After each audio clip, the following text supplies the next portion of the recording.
يلا. اما بقى استاذ عصام اسماعيل ابتديت كملحن ما شاء الله، يعني ابتديت تاخد خطوات ثابته جدا كمطرب، بس مش هكلمك على التمثيل دلوقتي احنا لسه عايزين نوصل للتمثيل بعدين.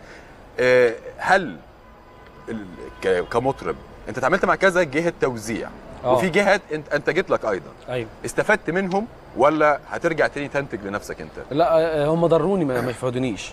ضروك؟ ضروني جامد جدا، يعني لان لما يبقى في منتج بيبقى ليه طلبات معينه وعايز يعمل حاجه وعايز اسمه هو اللي يكبر وعايز فلوس وعايز حاجات كتير قوي. بيتدخل في اختيارك لاغانيك؟ بيتدخل بيرفض اغاني انت كنت عايزها وهو يقول لك لا كتير. انا كنت عايزها وهو رفضها، مع انه انا شايف ده، انا خبرتي بتقول ان ده، وانا صوتي ليا على ايه وما تقلقش. يقول لي لا احنا عايزين بس للسوق، طب حته شعبي شويه، طب اي كلام. يعني كان جايب لي كلام انا ما اقدرش اقوله بين اصحابي، اقوله في اغنيه، فيقول لي عشان ننتشر بقى. يعني انت عارف انك اتعاملت مع منتج تقيل، مش منتج بالظبط. يعني مش منتج مثلا اول مره بيجرب حظه. ده المنتج الاولاني مش الثاني. اوكي. المنتج الاولاني احنا انتجنا، وبعد كده بعد ما انتجنا رحنا للمنتج الثاني الكبير اللي انت قصدك عليه. خد الالبوم يعني، بس بعد ما سمعه كله برضه يعني. فهو الثاني اللي انت بتتكلم عليه ما تدخلش، الاولاني اللي تدخل، اللي كان عايز شكل معين او كان بيطلب منك حاجات معينه انت ما تقدرش تعملها. لكن انا لو كنت انا بنتج لنفسي كنت اخترت بمزاجي يعني. انا متهيالي كمان يا عصام ان المشكله عندك، يعني هو ده اللي انا كنت عايزه اتكلم فيه، ان المشكله عندك انت مش بس بتكتشف نفسك كمطرب، انت ملحن عنده تاريخ، وملحن برضو عامل اسم في التلحين. أيوة. فعلشان تدخل للناس كمطرب لازم تدخل بحاجات مقبوله، ولازم طبعا الناس تحبك طبعا. ومش المفروض ان المطرب ياخد من الملحن، يعني أيوة. متهيألي ان ده انت اكيد بتفكر فيه. أيوة طبعا. يعني اذا ما كانش هيديك فانا خليني بقى ملحن. أيوة والناس كلها عارفاني كملحن وناجح كملحن وسي في بتاعك كملحن. هو كان عايزني كمان اقول الالحان اللي انا عملتها، يعني مثلا الحب الحقيقي قال لي او احلف لبهاء سلطان، حاجات لحماده هلال، كل ما عايز يخسرك المطربين. عايزني اقولهم، يعني عايزني اعيد توزيعهم تاني واغنيهم. يعني مش تعمل اغاني وحشه، ده انت كمان تخسر. عايز يقعدني في البيت يقضي عليا. عايزك تعيد الاغاني الماستر اللي انت عملتها للمطربين الاخرين. بيقول لي انت بتغنيهم كويس، فانت عيد توزيعهم تاني وغنيهم بطريقتك.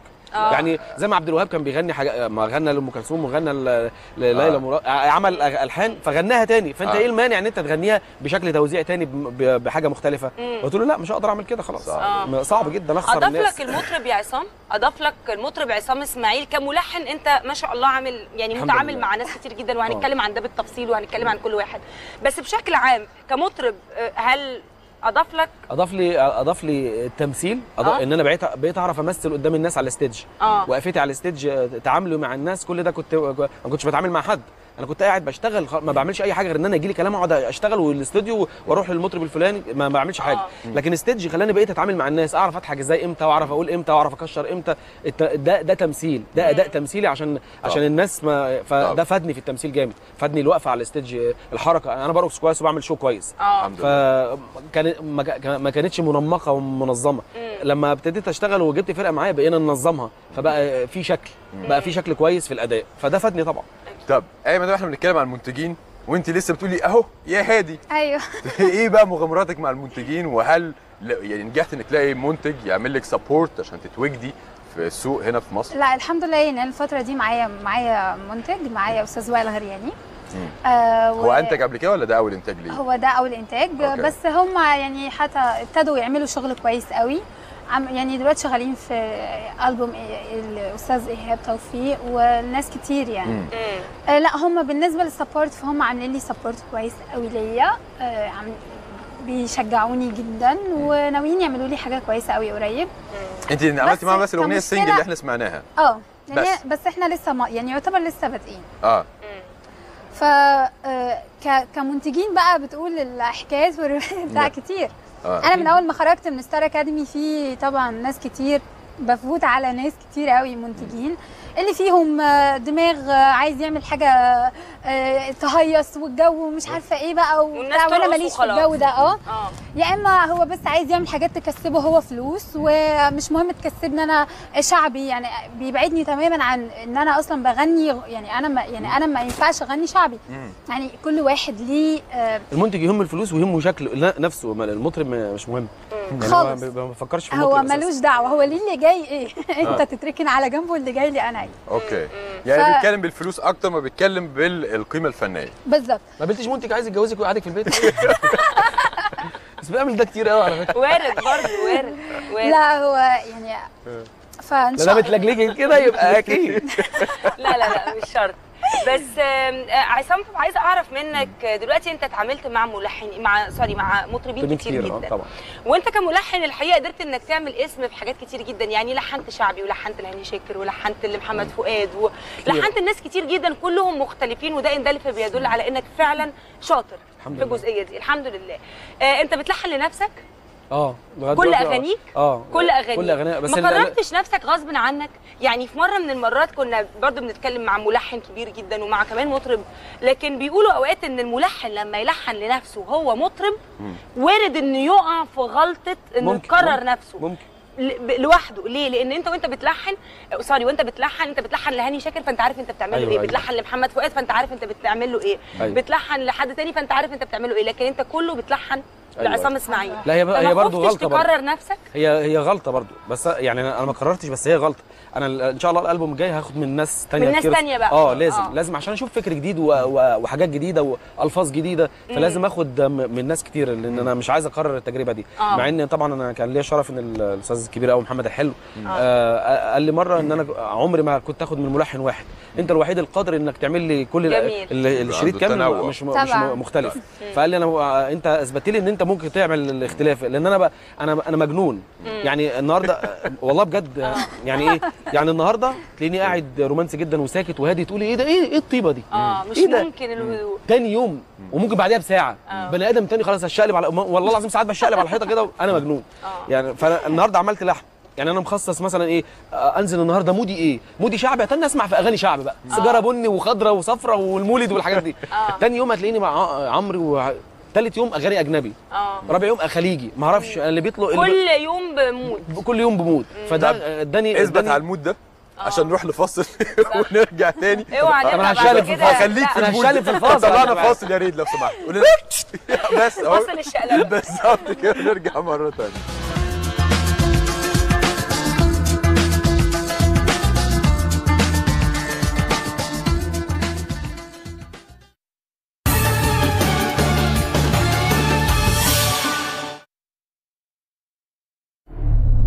عندما تحين النهاية لا أحد يمكنه أن يهرب من مصيره.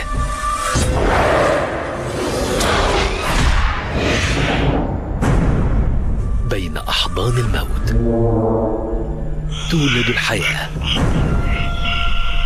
أبوكاليبتو.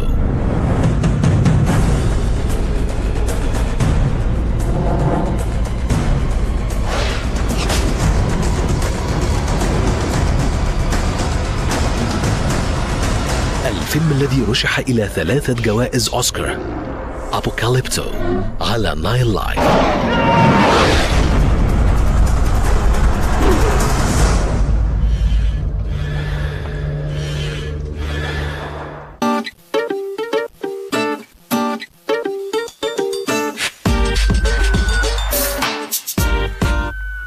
مش هتبطل ضحك يا فندم.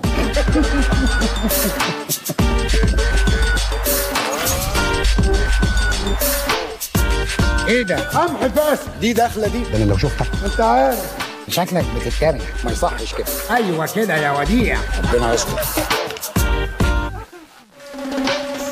هنعمل ايه؟ مفيش اسهل من دق الخوازيق. سيخ معقول؟ طوبه جاي من ليبيا؟ يعني هنجيب فلوس منين؟ يا ريس هندي الناس منين؟ يا ريس البلد بتتسرق. اللي ياخد فلوس امه يقولوا عليه حرامي؟ فلوس مصر فلوس امك؟ حلوا عن قفا الحكومه شويه، واحنا نقطع من لحم الحي ونديكم. هي دي الديمقراطيه اللي كنت بحلم بيها. هتعملوا مظاهرات هتموتوا. او قريب قوي على كوميدي وبس.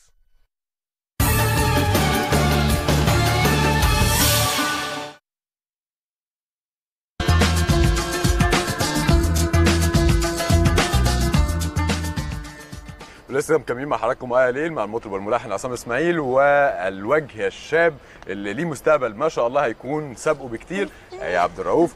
آية، خطوة ستار اكاديمي جت ازاي في حياتك؟